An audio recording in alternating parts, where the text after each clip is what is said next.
अस्सलाम वालेकुम जी। मैं हूँ एडवोकेट अयाज़ ख़ान और आज का जो हमारा टॉपिक है वो स्पेशल पावर ऑफ अटॉर्नी की जो है वो किन वजूहात की वजह से स्पेशल पावर अटॉर्नी जो है वो हम लोग इस्तेमाल करते हैं, और जो लोग ख़ुसूसन पाकिस्तान से बाहर हैं वो लोग किस तरह से स्पेशल अटॉर्नी जो है उसको ड्राफ्ट करेंगे। तो आज का जो है वो हमारा टॉपिक इस ड्राफ्टिंग के हवाले से है।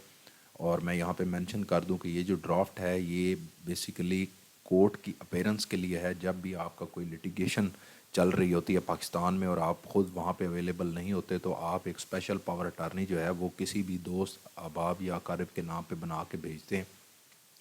तो उसको जो है वो ड्राफ्ट किस तरह से किया जाता है और उसकी ड्राफ्टिंग के बाद उसको जो है वो नोटराइज़ किस तरह से करना है, किस तरह से पाकिस्तान में सेंड करना है, और वहाँ से जो रिसीव करेगा वो किस तरह से कोर्ट में प्रेजेंट करेगा।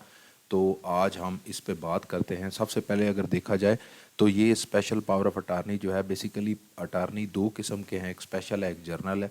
तो हम अगर स्पेशल की बात करें तो ये स्पेसिफिक जो है वो कर देता है किसी भी एक काम के लिए। और ये पावर ऑफ अटारनी एक्ट जो है 1882 इसको एम्पावर करता है। और अगर हम इस स्पेशल पावर ऑफ अटारनी की बात करें तो सबसे पहले इसकी ड्राफ्टिंग के हवाले से बात करते हैं। तो ये जो ड्राफ्ट है ये स्पेशल पावर ऑफ अटारनी का ओवरऑल ड्राफ्ट है। इसके अंदर हमें चाहिए क्या क्या। अब सबसे पहले जो आपने इसको स्पेशल पावर अटारनी को आपने ड्राफ्ट किस तरह से करना है, तो ये जो ड्राफ्ट है ये मैं नीचे लिंक में भी दे दूंगा, आप डाउनलोड भी कर सकते हैं। इसके बाद हम अगर इस ड्राफ्ट की बात करें तो इस पे जो भी आपकी बिहाफ पे कोर्ट में अपेयर होगा उसका आपने नाम लिखना है, CNIC नंबर लिखना है, इसका परमानेंट या टेम्परेरी रेजिडेंट एड्रेस जो है वो लिखना है, अडल्ट है क्या है, उसकी एज क्या है वो आपने मेंशन कर देनी है। और उसके बाद आप जो शख्स वहाँ से भेज रहा है उसकी आपने सारी डिटेल में लिखनी है, और जिसके नाम भेज रहे हैं उसकी सारी डिटेल लिखनी है। और अगर हम इसकी क्लॉज की बात करें तो इसमें तमाम यही जो है वो सारी चीज़ें हैं कि ये जो है वो मेरे बिहाफ पे किस तरह से एग्जीक्यूट कर सकता है चीज़ों में और एक्ट कर सकता है कोर्ट में। तो इसमें जो है वो टू अपेयर है, prosecute the said proceeding before the court है। इसके अलावा कोई भी एविडेंस अगर वो है कोर्ट में, हाई कोर्ट में या लोअर कोर्ट में है तो वो दे सकता है। इसके अलावा तीसरी क्लॉज में अगर देखें तो वो जो है वो किसी भी तरह की फाइलिंग जो है, अपील है, रिव्यू है, रिवीजन है, कोई भी पटिशन जो है वो कोर्ट ऑफ लॉ में जो है वो उसको अपेयर हो के कॉन्टेस्ट कर सकता है, इवन के सुप्रीम कोर्ट में भी।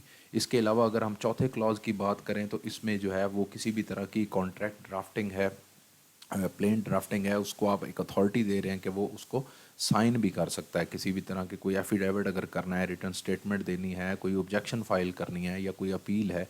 और इसी तरह से अगर हम पाँचवें की बात करें तो receive the summon and produce the documentary evidence. तो जो कोर्ट की तरफ से समन आता है वो उस शख्स के एड्रेस पर जो है वो जाएगा। और इसके अलावा अगर हम छठे क्लॉज की बात करें to make and file the compromise, और अगर इसमें किसी भी तरह की कोई आर्बिट्रेशन होती है, कोई कंप्रोमाइज़ होता है तो वो शख्स जो है वो कर सकता है।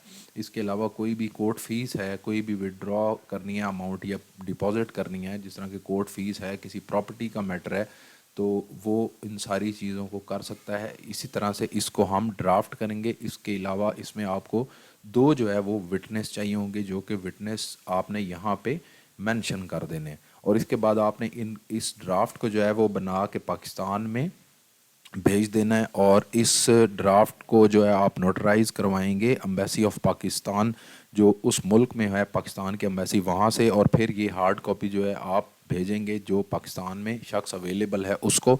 और वो जो है वो अकॉर्डिंग टू कोर्ट डायरेक्शन जो है वो उसको मूफा से अटेस्ट करवा के कोर्ट में अपेयर कर देगा। तो ये है तरीका स्पेशल पावर ऑफ अटारनी जो है कोर्ट के हवाले से, कि कोई भी शख्स जो है वो किसी भी तरह की कोई फैमिली लिटिगेशन है या कोई प्रॉपर्टी से रिलेटेड मैटर है तो उसके अंदर वो अपेयर हो के इस अटारनी को जो है वो ड्राफ्ट इस तरह से करके पेश कर सकता है। Thank you.